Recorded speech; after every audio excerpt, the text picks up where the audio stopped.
Hey up guys, we are back with another video. Today we're going to be looking at Casio. My favourite value for money watch brand out there. They make some ace stuff. We've got this fella here. The Casio that I bought quite a while ago, maybe 2022. And it has been an absolute beast. I used to wear this all the time. I've stopped because now I've got this fella. But I used to absolutely chuck this about and it was fine. You could absolutely gouge it with anything and it would be fine. I've had this hit against brick walls, I've had this like hit against all kinds of different things, like I don't even know, like with doors and all sorts. And it's just fine. And every single little scratch, just as anyone who is into watches would say, just tells a little story. Brilliant one. I'd recommend, dirt cheap, only like 65 quid at the most. And then you've got this guy.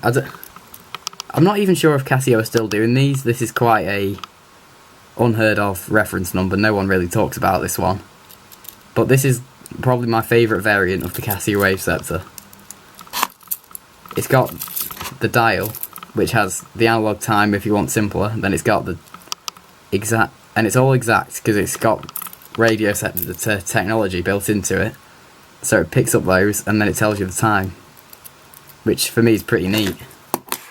And then it's got the bit around the side so you can set different time zones and stuff, or whatever, or whatnot. And then you've got all the little sets at the side, which is easy to use. And it's got so many features and it's perfect. All for less than 50 quid, it's brilliant.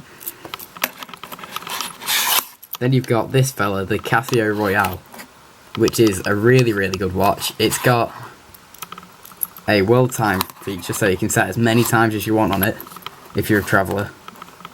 It's almost like that James Bond Seiko, and it's just really resemblant of it, but Casio have made it, and they've made it brilliantly. They've made it for probably about a fraction of the cost out of the one in there, but it almost peels off that look of the world time one from that film. As you see, it's got the world map in the corner there. It's got an analog clock and a digital clock, which is all pretty neat. But it's resin, durable, 100 meters water resistant, so it'll take a few hits. And it'll stay completely dry inside if you shove it underwater, which will obviously stop it from breaking. So pretty neat watch in that fact. If I had to pick a favourite, I'd probably go for this one, because it's got everything you want on it.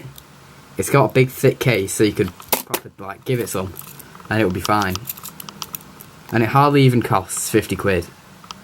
And it gives you just about the same features as a G-Shock, which cost quite a bit more, about 100 quid. So I'm not even sure if Casio are still making these, but if they are, I recommend one of these strongly. Then you've got this one, which is probably my second favourite, because it's dirt cheap. It looks amazing, it lasts, and it really shows it. There's nothing really to say about it, because what else does it do? It just tells you the time and the date, which is all that I want in it. Then you've got this one. I strongly recommend it, it's brilliant. And if you're looking for any form of a watch that just does it all and it stays durable, I'd go for this fella. So anyway guys, that's my look at Casio. Hope you all enjoyed. And yeah, you know, Phillips.